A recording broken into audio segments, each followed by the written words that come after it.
And allegation का। इस type के क्वेश्चन एसएससी सीजीएल में जरूर से पूछे जाते हैं। आपका कंसेप्ट क्लियर हो जाएगा। देखिए कहता है one alloy of metal contains 90% copper and 10% tin. Another alloy contains 93% copper and 4% tin. Later they are mixed so that the mixture contain 9% of tin. What percentage of copper will it contain? तो जो दो alloy हैं, alloy first और alloy to, दोनों alloy में क्या है, copper और टीन का दे रखा है परसेंटेज। पहले एलॉय में कॉपर का परसेंटेज 90% है, दूसरे एलॉय में कॉपर का परसेंटेज 93% है। टीन का परसेंट क्या है, 10% पहले में है, दूसरे में 4% है। इन दोनों को मिक्स करके हम थर्ड एलॉय बनाते हैं। उसमें क्या है, टीन का परसेंटेज 9% दिया है, तो पूछता है कि कॉपर का परसेंटेज क्या होगा। तो देखिए इस टाइप के जो क्वेश्चन करने होते हैं उसमें क्या है कि सबसे पहले आप क्या करें कि कॉपर और कॉपर का अलग एलिगेशन निकालें, टीन और टीन का अलग। तो कॉपर में तो हमें फाइंड आउट ही करना है कि जो मिक्सचर बनेगा उसमें कॉपर का क्या परसेंटेज होगा, ये हमें फाइंड आउट करना है। लेकिन टीन में जो क्या है, मिक्सचर का परसेंटेज, उसमें टीन का परसेंटेज दिया हुआ है वो 9% है। तो इससे क्या है कि इसको अगर हम एलिगेशन लगा देंगे तो हमारा रेशियो आ जाएगा, और ये जो रेशियो होता है ये दोनों में बराबर होता है। जो रेशियो ये होगा टीन का एलॉय 1 और एलॉय 2 के साथ होगा, उसी रेशियो में कॉपर भी एलॉय 1 और एलॉय 2 से मिक्स किए जाएंगे। लेकिन क्या है कि उनका जो परसेंटेज होगा वो कुछ अलग होगा, तो लेकिन रेशियो सेम होता है, ठीक है। तो अब हम देखते हैं यहाँ पर हमने क्या किया कि देखिए टीन का पहले एलॉय में 10% है और दूसरे एलॉय में 4% है, और जब मिक्स कर रहे हैं तो 9% का बनाता है टीन।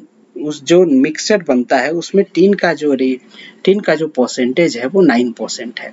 तो यहाँ अगर हम एलिगेशन लगाएंगे तो क्या होगा, 9 - 4 = ये 5 हो जाएगा, और यहाँ पे क्या है 10 - 9 = 1। तो रेशियो आया 5:1। तो अब हमें इसकी और इसकी वैल्यू पता चल गई, रेशियो पता चल गई 5:1, हमें ये बात पता चल गई।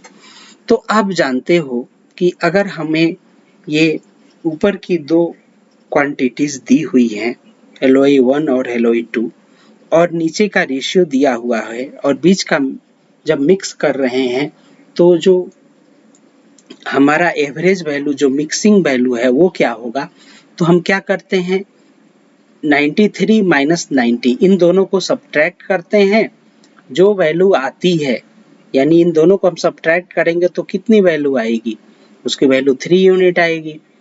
और ये 5 और 1 इन्हीं में ये डिस्ट्रीब्यूट होगा, ठीक है। ये 3 यूनिट जो है ये 5 + 1 यानी कितने पार्ट हो गए, 6 पार्ट हो गए। 6 पार्ट जो है ये 3 यूनिट्स के बराबर होगा। तो 1 पार्ट कितने के बराबर हो जाएगा, 3/6 के बराबर, यानी 1/2 के बराबर होगा। तो 1 पार्ट की वैल्यू आई 1/2। तो यहाँ पर एलॉय 1 में कॉपर का पार्ट कितना है, 5 पार्ट है, तो कॉपर का क्वांटिटी क्या हो जाएगा, 5 × 1/2 यानी 2.5। और एलॉय 2 में कॉपर का कितना पार्ट है, 1 पार्ट है, जो रेशियो आ रहा है वो 1 आ रहा है, तो ये कितना हो जाएगा, 0.5 हो जाएगा, ठीक है। इस रेशियो की जो वैल्यू हो जाएगी वो क्या हो जाएगी, 2.5 और 0.5। तो अब आप देखो तो फिर अब ये तो निकल आएगा 0.5 है ये वैल्यू और ये 90 है, तो ये पार्ट कितना होना चाहिए, ये डेफिनेटली 90.5 होगा, तभी तो 90 सब्ट्रैक्ट होगा तो 0.5 आएगा। फिर ये 2.5 है, ये वैल्यू 2.5 है, तो ये 93 में 2.5 सब्ट्रैक्ट होगा तो क्या आएगा, 90.5 आएगा। समझ रहे हैं। तो इसका मतलब क्या हुआ कि जो हमारा जो नया मिक्सचर बनेगा, जो नया एलॉय बनेगा, उसमें कॉपर का कितना परसेंटेज होगा, वो होगा 90.5%। तो हमारा आंसर क्या हो जाएगा, 90.5 इज करेक्ट ऑप्शन होगा।